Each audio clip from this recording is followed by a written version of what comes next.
नमस्कार, जय हिंद दोस्तों। मैं अमरपाल सैनी एक बार फिर हाजिर हूँ आप सभी के बीच एक नई वीडियो और एक नए टॉपिक के साथ। अगर आप चैनल पर नए हैं तो चैनल को सब्सक्राइब जरूर कर लें और अगर आपको इस तरह की वीडियोस की नोटिफिकेशन जो है आगे भी चाहिए तो आप चैनल का जो बेल आइकन है जरूर जो है ऑन कर लें, जिससे कि सभी वीडियोस की नोटिफिकेशन आपको मिलती रहे। दोस्तों, आज की इस वीडियो में हम बात करने जा रहे हैं अपनी क्लास 12th की जो पॉलिटिकल साइंस है यानी कि राजनीतिक विज्ञान के पहली पुस्तक की समकालीन विश्व राजनीति। हालांकि इन वीडियोस में आपको सभी चैप्टर्स जो हैं हमारी पॉलिटिकल साइंस और हिस्ट्री के उनके एमसीक्यू क्वेश्चंस मिलेंगे, लेकिन साथ ही साथ हम इन एमसीक्यू क्वेश्चंस के साथ और बहुत सारी जो इंपॉर्टेंट चीजें हैं, बहुत सारे इंपॉर्टेंट तथ्य हैं, उनकी भी चर्चा करेंगे और जिससे थोड़े से समय में, थोड़ी सी तैयारी में हमारा पूरा जो चैप्टर है वो रिवाइज भी हो जाए और हमें अच्छी तरह से जो है हम उसको कैटर भी कर लें, समझ भी लें, जिससे कि परीक्षाओं में वो हमारे लिए लाभकारी हो। तो आइए शुरू करते हैं आज की वीडियो में। और आज की वीडियो में हम बात कर रहे हैं अपनी क्लास 12th पॉलिटिकल साइंस की पहली बुक यानी कि समकालीन विश्व राजनीति का पहला चैप्टर दो ध्रुवीयता का अंत यानी कि शीत युद्ध का अंत। तो दोस्तों, जैसा कि आप सभी जानते हैं कि दो ध्रुवीयता के अंत की जब हम बात करते हैं तो उसमें हम बात कर रहे होते हैं यानी कि शीत युद्ध की। शीत युद्ध जो है हमारे विश्व में अगर हम बात करें तो जैसा कि आप जानते हैं कि फर्स्ट वर्ल्ड वॉर 1914 से 1918 यानी कि 1914 से 1918 तक और दूसरा विश्व युद्ध यानी वर्ल्ड वॉर 1939 से लेकर 1945 तक विश्व में हुआ। इसके बाद की अवधि को हम शीत युद्ध कहते हैं, कोल्ड वॉर कहते हैं। और कोल्ड वॉर का अंत किस तरह से हुआ ये इस पूरे चैप्टर में है, जिसका नाम है दो ध्रुवीयता का अंत। एक बात और मैं आप सभी के साथ साझा करना चाहूंगा कि ये जो चैप्टर है हमारी जो बुक है एनसीईआरटी वाली, उसमें प्रिंटेड है शीत युद्ध का दौर और दो ध्रुवीयता का अंत। हालांकि थोड़ा सा जो है सिलेबस में चेंज होने के बाद इसमें थोड़ा सा चेंज ये आया है कि ये चैप्टर जो है अब थोड़ा सा मर्ज हो गया है पहले वाले चैप्टर को इंक्लूड करके और चैप्टर 2 को इंक्लूड करके, जहां है दो ध्रुवीयता का अंत यानी कि शीत युद्ध का अंत। तो आइए शुरू करते हैं आज का हमारा एमसीक्यू। और हम एमसीक्यू में बात कर रहे हैं आप पहले नंबर अपने सवाल नंबर 1 से। तो देखिए, सवाल नंबर 1 हमारे पास है कि बोल्शेविक क्रांति, बोल्शेविक क्रांति या जिसे आप रूसी क्रांति के नाम से भी जानते हैं, ये क्रांति कहाँ हुई थी। तो देखिए, बोल्शेविक क्रांति अगर परीक्षा में पूछा जाता है तो बच्चों को बहुत कंफ्यूजन होगा, लेकिन अगर सीधा सीधा रूसी क्रांति पूछे तो रूसी क्रांति बताना आसान होगा। और यहाँ देखिए प्रश्न है हमारे पास, बोल्शेविक क्रांति कहाँ हुई थी। तो बोल्शेविक क्रांति के लिए आपके पास विकल्प हैं, ऑप्शन ए रूस, option B France, option C England और ऑप्शन डी आपका जापान। तो यहाँ जब हम बात करते हैं कि हमारी बोल्शेविक क्रांति कहाँ हुई थी, तो इसके लिए जो सही उत्तर है वो होगा ऑप्शन ए रूस, यानी रूस में बोल्शेविक क्रांति हुई थी, या इसे आप रूसी क्रांति के नाम से भी जानते हैं, जिसके बाद रूस में साम्यवाद यानी कि समाजवाद की औपचारिक तौर पर स्थापना हुई थी। इसके साथ में आप सभी के लिए एक सवाल छोड़े जा रहा हूं, साथ ही साथ हम रिवाइज कर रहे हैं, तो ये भी जांचना जरूरी है कि आपने खुद कितना पढ़ा है, आप अब तक इस चैप्टर को कितना समझ पाए हैं। तो आप प्रश्न नंबर 1 के लिए एक सवाल का उत्तर इस वीडियो के कमेंट बॉक्स में दीजिए कि बोल्शेविक क्रांति या रूसी क्रांति किस वर्ष हुई थी। इसका वर्ष आपको इस वीडियो के कमेंट बॉक्स में लिखना है। तो आइए चलते हैं आगे। हम बात कर रहे हैं प्रश्न नंबर 2 की। प्रश्न नंबर 2 में आप देखिए, प्रश्न नंबर 2 है सोवियत संघ के अंतिम राष्ट्रपति कौन थे। यानी जो सोवियत संघ 15 गणराज्यों का समुदाय, 15 राज्यों का संगठन था, इसके अंतिम राष्ट्रपति या फिर अंतिम महासचिव कौन थे, आपको प्रश्न में बताना है। प्रश्न के लिए आपके पास जो ऑप्शंस हैं, जो विकल्प हैं, वो प्रश्न ए है ख्रुश्चेव यानी कि निकिता ख्रुश्चेव, ऑप्शन बी है ब्राइजनेव, ऑप्शन सी है मिखाइल गोर्बाचेव और ऑप्शन डी है बोरिस येल्त्सिन। तो देखिए, इन 4 विकल्पों में से फटाफट आपको अपना उत्तर देना है कि भाई सोवियत संघ के अंतिम राष्ट्रपति या महासचिव कौन थे। तो देखिए, अगर इस प्रश्न के लिए आप उत्तर देते हैं ऑप्शन ए, यानी कि अगर आप उत्तर देते हैं ऑप्शन सी मिखाइल गोर्बाचेव, तो देखिए मिखाइल गोर्बाचेव को सोवियत संघ के अंतिम राष्ट्रपति या अंतिम महासचिव के तौर पर देखा जाता है। और मिखाइल गोर्बाचेव जो कि 1985 में सोवियत संघ के महासचिव बने थे, और इन्हीं की 2 नीतियां जिन्हें सोवियत संघ के विघटन में महत्वपूर्ण माना जाता है, वो 2 नीतियां थी। एक थी सुधारों की नीति और दूसरी थी खुले द्वार की नीति। तो मिखाइल गोर्बाचेव जो है, ये इस प्रश्न के लिए बिल्कुल सही उत्तर है कि मिखाइल गोर्बाचेव जो थे ये सोवियत संघ के अंतिम राष्ट्रपति या अंतिम महासचिव थे। तो आइए बढ़ते हैं आगे। प्रश्न नंबर 3 देखिए आपके सामने स्क्रीन पर है। प्रश्न नंबर 3 में आप देख पा रहे हैं कि शॉक थेरेपी का क्या परिणाम हुआ, यानी शॉक थेरेपी का नतीजा क्या हुआ, इसके रिजल्ट्स क्या हुए। विकल्प आपके पास दिए हैं, ए पूर्वी देशों में शांति स्थापना हुई, बी कई देशों की मुद्रा का मूल्य बढ़ गया, ऑप्शन सी पूंजीवादी देश गरीब हो गए, या ऑप्शन डी साम्यवादी देशों के उद्योग चौपट हो गए। आपसे पूछा गया है प्रश्न में कि शॉक थेरेपी का परिणाम क्या हुआ, शॉक थेरेपी का असर क्या था, प्रभाव क्या था।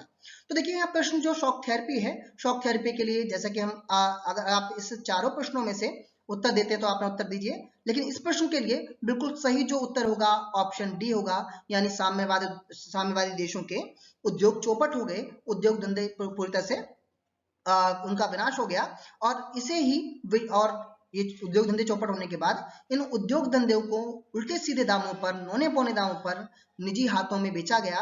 इसे ही विश्व की सबसे बड़ी गैराज सेल भी कहा जाता है। ये इंपॉर्टेंट जानकारी इस सवाल के साथ हमारे इस प्रश्न में। और साथ ही साथ आपको बताना है कि प्रश्न नंबर 3 के उत्तर में कि शॉक थेरेपी कब लागू की गई थी सोवियत संघ में। अगर आपने प्रश्न जो है और चैप्टर पढ़ा है तो उत्तर दीजिए कमेंट बॉक्स में कि शॉक थेरेपी को कब लागू किया गया था, वर्ष लिखिए। इसी साथ बढ़ते हैं आगे। प्रश्न नंबर 4 आपकी स्क्रीन पर आप देख पा रहे हैं। प्रश्न नंबर 4 में है सोवियत संघ में कितने संघीय गणराज्य थे, यानी सोवियत संघ, जिस सोवियत संघ की स्थापना 1917 में 1917 में हुई और जिस सोवियत संघ का जो पतन है 1991 में 1991 में हुआ, इस सोवियत संघ में आपसे पूछा जा रहा है कि कितने गणराज्य थे, कितने सदस्य देश थे। तो इसके लिए हमारे पास जो विकल्प हैं, जो ऑप्शंस हैं, ऑप्शन ए है 12, ऑप्शन बी है 15, ऑप्शन सी है 10 और ऑप्शन डी है 8। फटाफट इस प्रश्न का उत्तर दें। और अगर आप इस प्रश्न का उत्तर देते हैं ऑप्शन नंबर बी 15, तो आपका उत्तर बिल्कुल ठीक है। सोवियत संघ 15 गणराज्यों का समुदाय था, 15 गणराज्यों का समूह था। इसी के साथ बढ़ते हैं आगे और चलते हैं अपने प्रश्न नंबर 5 पर। प्रश्न नंबर 5 आपकी स्क्रीन पर है और आप देख पा रहे हैं। प्रश्न नंबर 5 में 1917 में रूस में समाजवादी गणराज्य की स्थापना किसने की थी, यानी कि जो 1917 है, 1917 में रूस में समाजवादी गणराज्य की स्थापना किसने की थी। प्रश्न आपके पास है। ऑप्शन ए है कार्ल मार्क्स, ऑप्शन बी है स्टालिन, ऑप्शन सी है लेनिन और ऑप्शन डी है क्रुश्चेव, निकिता क्रुश्चेव। तो देखिए इस प्रश्न के लिए बिल्कुल सही जो आपका उत्तर है वो होगा option number B Stalin. Stalin इस प्रश्न के लिए बिल्कुल सही उत्तर है। स्टालिन ने 1917 में जो है या इसमें सोवियत संघ में साम्यवादी गणराज्य की स्थापना की थी। इसके बाद बढ़ते हैं प्रश्न नंबर 6 पर। प्रश्न नंबर 6 आपकी स्क्रीन पर है। शॉक थेरेपी को कब अपनाया गया, इस प्रश्न का उत्तर मैं पीछे दे चुका हूं और फटाफट उत्तर लगा देना है। इसका प्रश्न का मैंने आपसे उत्तर पीछे पूछा और यहाँ प्रश्न खुद अपने आप आया है। तो प्रश्न नंबर देखिए 6 के लिए हमारे पास विकल्प है कि शॉक थेरेपी कब अपनाया गया था, कब लागू किया गया था। विकल्प हमारे पास हैं option number A 1990, option number B 1991, option number C 1992 और ऑप्शन नंबर डी 1994। इस प्रश्न के लिए फटाफट उत्तर दीजिए चारों विकल्पों में से। और अगर आपका इस प्रश्न के लिए उत्तर ए है 1990, तो आपका उत्तर बिल्कुल सही है। 1990 में शॉक थेरेपी को अपनाया गया था। अब आप मुझे ये बताइए प्रश्न नंबर 6 के साथ लिखकर इस वीडियो के कमेंट बॉक्स में कि शॉक थेरेपी किसके द्वारा निर्देशित थी, शॉक थेरेपी को किसके द्वारा बनाया गया था। इसी के साथ हम बढ़ते हैं आगे और हमारे सामने प्रश्न नंबर 7 है। क्वेश्चन नंबर जो है 7 है और 7 में आपसे पूछा गया है, देखिए सामने प्रश्न नंबर 7 आपसे पूछता है गोर्बाचेव ने सोवियत संघ के राष्ट्रपति पद से कब इस्तीफा दिया। जो मिखाइल गोर्बाचेव है उन्होंने राष्ट्रपति पद से कब इस्तीफा दिया। तो देखिए इनके इस्तीफा देने की जो तिथि है, जो तारीख है, जाहिर सी बात है जिस दिन सोवियत संघ का विघटन हुआ होगा इसी दिन मिखाइल गोर्बाचेव ने अपने पद से इस्तीफा दिया होगा। विकल्प आपके पास हैं ऑप्शन ए 25 दिसंबर 1991, ऑप्शन बी है 25 जनवरी 1991, ऑप्शन सी है 20 दिसंबर 1991 और ऑप्शन डी है 25 सितंबर 1991। फटाफट इस प्रश्न का उत्तर दीजिए। अगर आपने ये चैप्टर पढ़ा है और आप रिवीजन के लिए आए हैं तो इन प्रश्नों के उत्तर आप मुझसे पहले देंगे। और इस प्रश्न के लिए अगर आपका उत्तर है 25 दिसंबर 1991 यानी कि ऑप्शन नंबर ए, तो आपका उत्तर बिल्कुल सही है, आपकी तैयारी बिल्कुल अच्छी है। इसके साथ ही बढ़ते हैं आगे। प्रश्न नंबर 8 देखिए आपके सामने है। सवाल पूछता है कि शीत युद्ध का प्रतीक बर्लिन की दीवार पूर्वी जर्मनी द्वारा कब गिराई गई, यानी यहाँ पर गिराया गया है लेकिन प्रश्न में होना चाहिए कब गिराई गई। बर्लिन की दीवार को कब गिराया गया या फिर बर्लिन की दीवार कब गिराई गई। तो देखिए यहाँ हम बात करते हैं प्रश्न नंबर जो है 8 के लिए, शीत युद्ध का प्रतीक कही जाने वाली बर्लिन की दीवार को पूर्वी बर्लिन की या पूर्वी जर्मनी की जनता द्वारा कब गिराया गया। तो देखिए इसके लिए हमारे पास जो 4 विकल्प हैं, ऑप्शन ए हमारे सामने है, ये है 1979 यानी कि 1979, ऑप्शन बी है 1990, ऑप्शन सी है 1989, 1989 और ऑप्शन डी है इनमें से कोई नहीं। इस प्रश्न के लिए फटाफट उत्तर दीजिए कि बर्लिन की दीवार को पूर्वी बर्लिन के द्वारा या पूर्वी जर्मनी की जनता के द्वारा कब गिराया गया था। अगर आप इस प्रश्न का उत्तर दे रहे हैं ऑप्शन नंबर सी 1989, 1989, तो आपका उत्तर बिल्कुल सही है। आप इस प्रश्न का बिल्कुल सही उत्तर दे रहे हैं। अब चलिए एक बात मुझे बताइए कि यहाँ इस प्रश्न के लिए अगर आपको इसका उत्तर पता है तो आप जरूर बताएं कि भाई शीत युद्ध का प्रतीक कहे जाने में जो बर्लिन की दीवार की हम बात कर रहे हैं, इस दीवार को किस वर्ष बनाया गया था, किस साल बनाया गया था। प्रश्न नंबर 8 लिखकर आप इस वीडियो के कमेंट बॉक्स में जरूर लिखिए। आइए बढ़ते हैं आगे। प्रश्न नंबर 9 आपकी स्क्रीन पर है और प्रश्न नंबर 9 में देखिए क्या पूछा गया। सोवियत संघ में द्वितीय विश्व युद्ध के बाद, सोवियत संघ में द्वितीय विश्व युद्ध यानी कि सेकेंड वर्ल्ड वॉर के बाद क्या हुआ, इसकी हम बात कर रहे हैं। तो देखिए ऑप्शन ए आपके सामने है, दो दलीय शासन व्यवस्था लागू हुई। ऑप्शन बी आपके सामने है, एक दलीय शासन व्यवस्था लागू हुई। ऑप्शन सी आपके सामने है, बहुदलीय शासन व्यवस्था लागू हुई। या ऑप्शन डी आपके सामने है कि पूंजीवादी शासन व्यवस्था लागू हुई। प्रश्न आपसे पूछा गया है कि भाई सोवियत संघ में द्वितीय विश्व युद्ध सेकेंड वर्ल्ड वॉर के बाद क्या हुआ। इस प्रश्न का उत्तर फटाफट दीजिए। और आपको क्योंकि मुझसे पहले उत्तर देना है तो फटाफट आप उत्तर देते चलें। और अगर देखिए आपने इस प्रश्न के लिए उत्तर दिया है आपका उत्तर नंबर बी यानी कि एक दलीय शासन व्यवस्था, तो आपका उत्तर बिल्कुल ठीक है, बिल्कुल सही है। यहाँ एक दलीय शासन व्यवस्था, कम्युनिस्टवादी जो शासन व्यवस्था है वो स्थापित हुई थी। इस प्रश्न का उत्तर बी बिल्कुल सही होगा। तो चलिए एक बात मैं आपसे पूछना चाहूंगा प्रश्न नंबर 9 के साथ आपको बताना है। अगर आपसे इस प्रश्न में ये पूछ लिया जाए आपकी परीक्षाओं में कि शीत युद्ध कब से कब तक चला, तो आपका उत्तर क्या होगा। सवाल सुनिए, शीत युद्ध कब से कब तक चला। इस प्रश्न का उत्तर आप सवाल नंबर 9 डालकर यानी क्वेश्चन नंबर 9 डालकर इस वीडियो के कमेंट बॉक्स में दीजिए। आगे बढ़ते हैं। हमारा प्रश्न देखिए आगे है प्रश्न नंबर 10 पर, शीत युद्ध कब शुरू हुआ। पूछा गया है शीत युद्ध कब शुरू हुआ और मैंने आपसे पूछ लिया ऊपर कि शीत युद्ध कब से कब तक चला। तो चलिए ठीक है, आप इसका प्रश्न का उत्तर भी दे पाएंगे। तो चलिए आधी हेल्प मैं आपकी कर देता हूँ कि शीत युद्ध कब शुरू हुआ मैं बता देता हूँ, आप बता दीजिएगा कि शीत युद्ध कब तक चला। तो हमारा उत्तर हो जाएगा कि शीत युद्ध कब से कब तक चला। प्रश्न आपके सामने है, शीत युद्ध की शुरुआत पूछ रहा है। तो विकल्प आपके सामने देखिए क्या है। एक विकल्प है आपके सामने पहले 1991 में, ऑप्शन बी है 1945 में, ऑप्शन सी है 1947 में और ऑप्शन डी है 1939 में, 1939 में। उत्तर आपको देना है कि शीत युद्ध कब शुरू हुआ, फटाफट उत्तर दीजिए।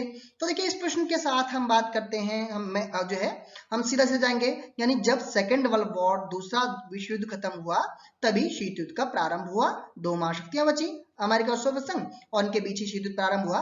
इस प्रश्न का सही उत्तर ऑप्शन बी बिल्कुल ठीक है कि शीत युद्ध की शुरुआत 1945 में हुई थी। अब आप बताइए कि भाई शीत युद्ध समाप्त कब हुआ।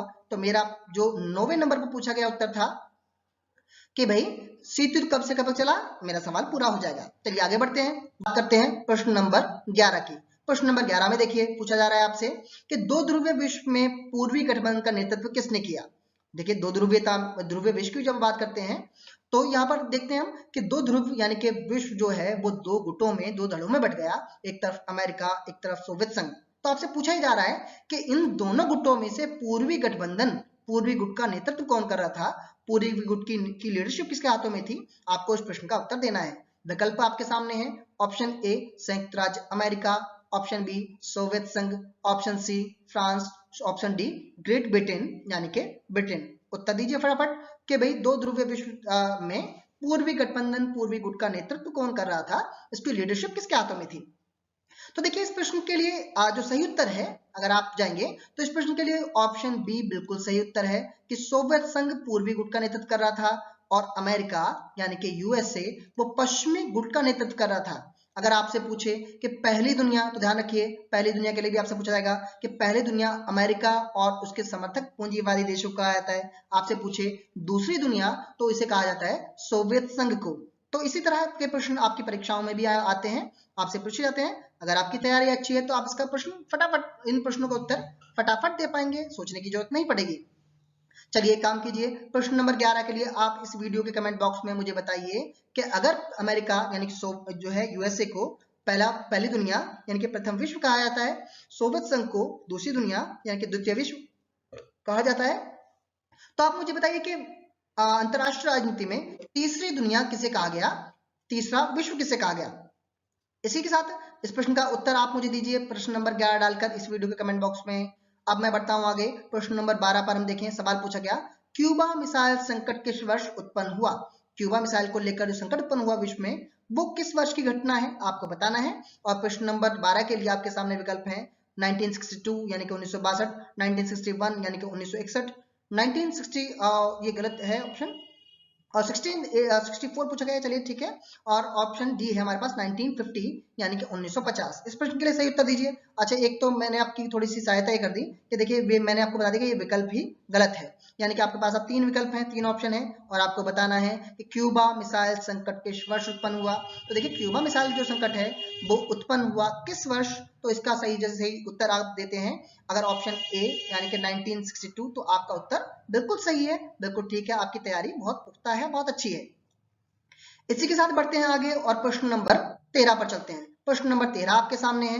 प्रश्न नंबर 13 के लिए देखिए, शीत युद्ध के दौरान पश्चिमी गुट का अगवा कौन था, यानी पश्चिमी गुट की अगुवाई कौन कर रहा था, नेतृत्व कौन कर रहा था। तो इसका प्रश्न का उत्तर मैं पहले डिस्कस कर ही चुका हूं, मुझे नहीं पता था कि प्रश्न आगे ये आने वाला है।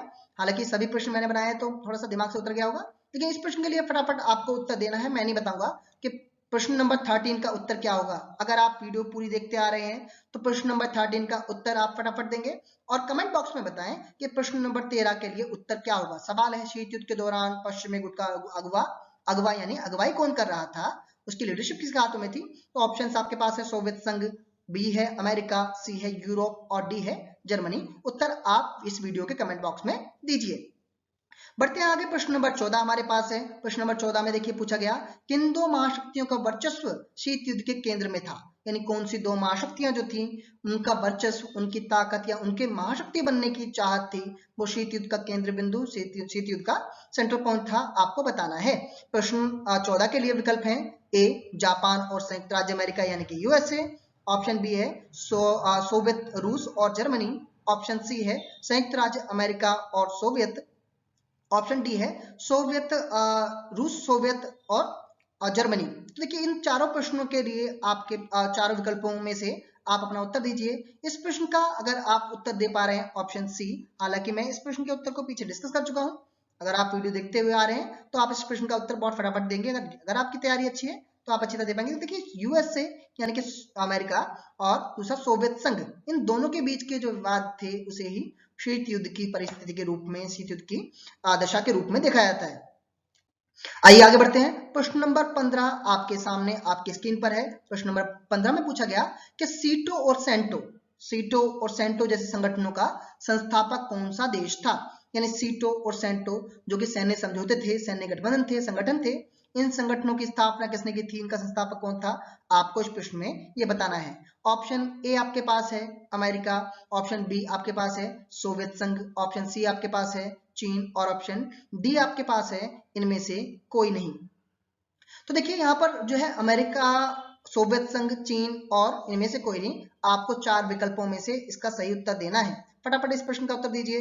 अगर आपका इस प्रश्न के उत्तर अमेरिका है तो आपका उत्तर बिल्कुल ठीक है, यानी कि आपने चैप्टर और ये जो टॉपिक्स हैं उन्हें अच्छी तरह से पढ़ा है। चलिए इसके साथ उत्तर देते हुए आगे बढ़ जाते हैं। और देखिए इसका जो सीटो और हम सेंटो की बात कर रहे हैं कि सीटो सेंटो जैसे संगठनों की स्थापना अमेरिका ने की थी और शीत युद्ध के दौरान। आप एक काम और कीजिए कि प्रश्न नंबर 15 के लिए मुझे कमेंट बॉक्स में बताइए कि अमेरिका ने 3 सैन्य संगठनों की स्थापना की थी, उनमें से एक सीटो था, एक सेंटो था, तीसरे संगठन का नाम आप मुझे इस वीडियो के कमेंट बॉक्स में बताइए कि अमेरिका ने किस तीसरे सैन्य संगठन की स्थापना शीत युद्ध के दौरान की थी। तो मैं मान जाऊं कि आपकी तैयारी अच्छी है। इसी के साथ बढ़ते हैं आगे। प्रश्न नंबर 16 आपकी स्क्रीन पर है, अरब क्रांति का प्रारंभ किस देश में हुआ। तो देखिए दोस्तों, हमारे इस जो है चैप्टर में एक नया टॉपिक जो जोड़ा गया है, जो कि बुक में प्रिंटेड नहीं है लेकिन हमारे टॉपिक में है, वो है अरब क्रांति, जिसे आप अरब विद्रोह, अरब संघर्ष के नाम से भी या अरब स्प्रिंग के नाम से भी जानते हैं इसी टॉपिक को। इस टॉपिक में से मैंने एक सवाल डाला और सवाल है कि अरब क्रांति यानी कि अरब स्प्रिंग, या इसे आप अरब क्रांति कहें, अरब विद्रोह कहें, सभी चीजें एक हैं, इसका प्रारंभ किस देश में हुआ था, आपको ये बताना है। विकल्प आपके पास इस प्रश्न के लिए हैं ए सूडान, बी अल्जीरिया, सी ट्यूनीशिया और डी इनमें से कोई नहीं। इस प्रश्न के लिए फटाफट उत्तर दीजिए कि अरब क्रांति या अरब स्प्रिंग घटना का प्रारंभ किस देश से हुआ था। अगर आप इस प्रश्न के लिए उत्तर दे पा रहे हैं ऑप्शन सी ट्यूनीशिया, तो आपका उत्तर बिल्कुल सही है। ट्यूनीशिया से इस पूरे विद्रोह का, इस पूरे एक व्यापक जन विद्रोह का, जनघटना का प्रारंभ हुआ था। और इसी के साथ हम बढ़ते हैं आगे अरब स्प्रिंग, अरब क्रांति के साथ। अगला प्रश्न हमारे सामने है, हम बात कर रहे हैं प्रश्न नंबर अगले 17 में, अरब क्रांति का प्रारंभ किस वर्ष हुआ था? तो आपको बताना है कि अरब स्प्रिंग या अरब क्रांति के नाम से हम जिस घटना को जानते हैं, इस घटना का, इस विद्रोह का प्रारंभ किस वर्ष, किस साल हुआ था, आपको ये बताना है। तो देखिए इस प्रश्न के लिए हमारे पास उत्तर है option A 1980, option B 1991, option C 2001 यानी कि 2001 और ऑप्शन डी 2010 यानी कि 2010। इस प्रश्न के लिए आपके पास 4 विकल्प हैं, फटाफट उत्तर दीजिए कि अरब स्प्रिंग या अरब क्रांति की घटनाओं का प्रारंभ किस वर्ष हुआ था।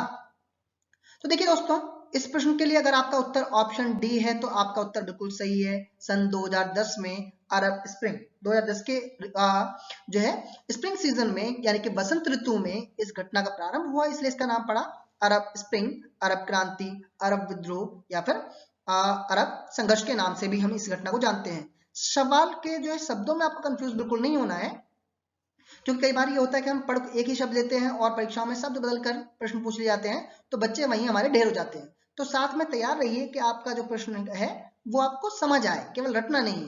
प्रश्न नंबर 18 पर आइए, कोरिया युद्ध कब हुआ? आपको बताना है कि कोरिया वॉर, कोरिया युद्ध या कोरिया संघर्ष या कोरिया संकट कब पैदा हुआ, कब ये जो है घटना घटी, आपको ये बताना है। विकल्प आपके सामने है, ऑप्शन ए 1945 से लेकर 1950 यानी कि 45 से 50 तक, ऑप्शन बी 1950 से 1953 तक, 1950 से 53 तक, ऑप्शन सी है 1951 से 1955 तक, 51 से 55 तक, और ऑप्शन डी आपके सामने है 1953 से 1956 तक, 1953 से 56 तक। इस प्रश्न के लिए फटाफट उत्तर दीजिए कि कोरिया युद्ध या कोरिया संकट कब पैदा हुआ, ये घटना कब हुई, आपको बताना है। तो देखिए इस प्रश्न के लिए दोस्तों आप फटाफट उत्तर अपना दें, और अगर इस प्रश्न का उत्तर आप दे रहे हैं ऑप्शन नंबर बी 1950 से लेकर 1953 तक, तो आपका उत्तर बिल्कुल सही है। कोरिया संकट, कोरिया युद्ध इसी समय उत्पन्न हुआ। इसके साथ ही बढ़ते हैं आगे और प्रश्न नंबर 19 आपके सामने है। प्रश्न नंबर 19 में आपसे पूछा रहा है ऑपरेशन डेजर्ट स्टॉर्म। तो देखिए हमारा प्रश्न है ऑपरेशन डेजर्ट स्टॉर्म किससे संबंधित है? प्रश्न नंबर जो है 19 के लिए विकल्प हमारे पास हैं, प्रथम खाड़ी युद्ध की कार्रवाई से संबंधित है, ऑप्शन बी है अलकायदा से संबंधित है, ऑप्शन सी यूगोस्लाविया के विरुद्ध है, या ऑप्शन डी जर्जीरिया। तो देखिए इस प्रश्न के लिए आप फटाफट अपना उत्तर दीजिए कि ऑपरेशन डेजर्ट स्टॉर्म किससे संबंधित है। तो देखिए इस प्रश्न के लिए आप फटाफट अपना उत्तर दें, और अगर आपने उत्तर दिया है प्रश्न नंबर ए तो आपका उत्तर बिल्कुल ठीक है, प्रथम खाड़ी युद्ध। तो देखिए प्रथम खाड़ी युद्ध जो है फर्स्ट जो है, इसे डेजर्ट वॉर के नाम से हम जानते हैं। प्रथम खाड़ी युद्ध इस देश को कहा गया, इस घटना को कहा गया, और प्रथम खाड़ी युद्ध कहे जाने के पीछे वजह ये थी कि इस घटना में, इस युद्ध में जो सम्मिलित देश थे वो दोनों ही खाड़ी राष्ट्र थे, खाड़ी देश थे। तो देखिए यहाँ अगर बात करते हैं ऑपरेशन डेजर्ट स्टॉर्म की, तो इस घटना को आप प्रथम खाड़ी युद्ध के नाम से भी जानते हैं, आप इसे वीडियो गेम वॉर के नाम से भी जानते हैं, और आप इसे कंप्यूटर गेम वॉर के नाम से भी जानते हैं। साथ में आप एक काम कीजिए, मुझे ये बताइए इस वीडियो के कमेंट बॉक्स में कि प्रश्न नंबर 19, प्रश्न नंबर 19 के लिए आपको बताना है कि ये ऑपरेशन डेजर्ट स्टॉर्म यानी कि प्रथम खाड़ी युद्ध किस वर्ष हुआ। आपको वीडियो में प्रश्न नंबर 19 लिखकर वो वर्ष लिखना है जिस साल ऑपरेशन डेजर्ट स्टॉर्म हुआ। और देखिए साथ में मैं बता दूं आपको कि ऑपरेशन डेजर्ट स्टॉर्म यानी प्रथम खाड़ी युद्ध जो है ये इराक और कुवैत का मामला था। इराक ने कुवैत पर आक्रमण किया और उसके विरुद्ध एक सैन्य अभियान का नाम है ऑपरेशन डेजर्ट स्टॉर्म। इसके साथ ही बढ़ते हैं आगे, प्रश्न नंबर 20 आपके सामने स्क्रीन पर है। प्रश्न नंबर 20 में पूछा गया अमेरिका के विश्व व्यापार केंद्र पर आक्रमण कब हुआ? वर्ल्ड ट्रेड सेंटर, विश्व व्यापार संगठन केंद्र यानी वर्ल्ड ट्रेड सेंटर पर कब आतंकी हमला हुआ, आपको ये बताना है। विकल्प आपके सामने है, ऑप्शन ए आपके सामने 11 सितंबर 2001 को, ऑप्शन बी है 11 नवंबर 2001 को, ऑप्शन सी है 11 सितंबर 2008 को, और ऑप्शन डी है 9 नवंबर 2001 को।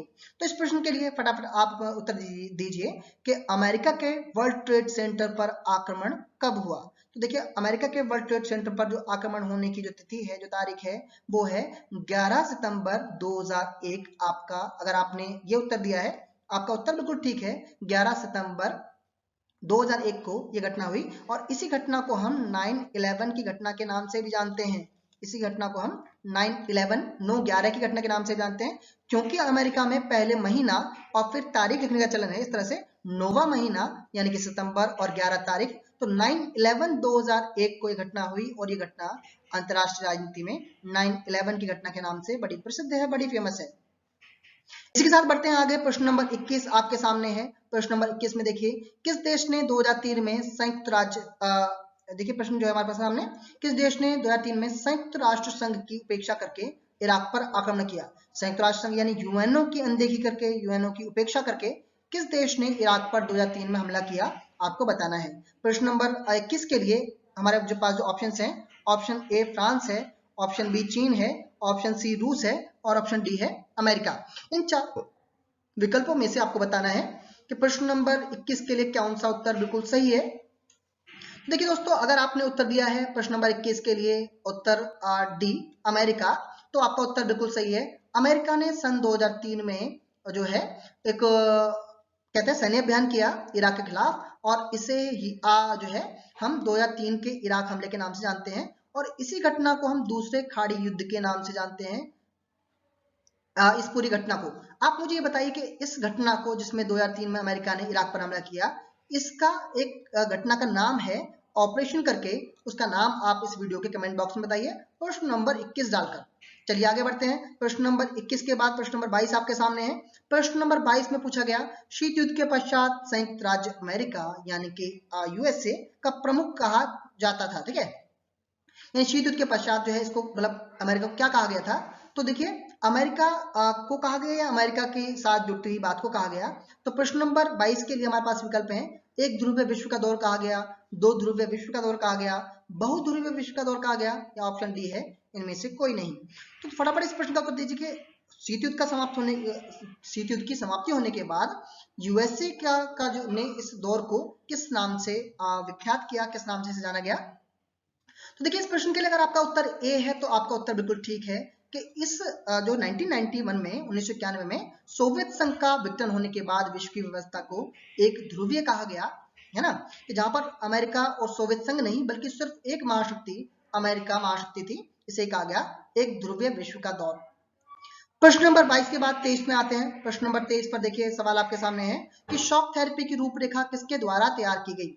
हालांकि इस प्रश्न का उत्तर मैं बिल्कुल स्टार्टिंग में बता चुका हूं, और आपको फटाफट इस प्रश्न का उत्तर देखते ही दे देना है कि शॉक थेरेपी जो एक आर्थिक मॉडल था जो कि सोवियत संघ के लिए बनाया गया था, इसकी रूपरेखा, इसका पूरा डिजाइन किसके द्वारा तैयार किया गया था? ऑप्शंस आपके सामने हैं, A France, option B IMF और वर्ल्ड बैंक, ऑप्शन सी रूस और ऑप्शन डी अमेरिका। आप एक काम कीजिए, अगर आप ये पूरी वीडियो स्टार्टिंग से देखते आ रहे हैं तो इस प्रश्न का उत्तर खुद मैंने इस वीडियो के स्टार्टिंग में दिया है, आपको जो है बताना है इस वीडियो के कमेंट बॉक्स में प्रश्न नंबर 23 डालकर 23 डालकर कि भाई शॉक थेरेपी की रूपरेखा, शॉक थेरेपी का जो खाका है वो किसने तैयार किया? इन 4 ऑप्शन में से आपका उत्तर क्या है इस वीडियो के कमेंट बॉक्स में बताइए।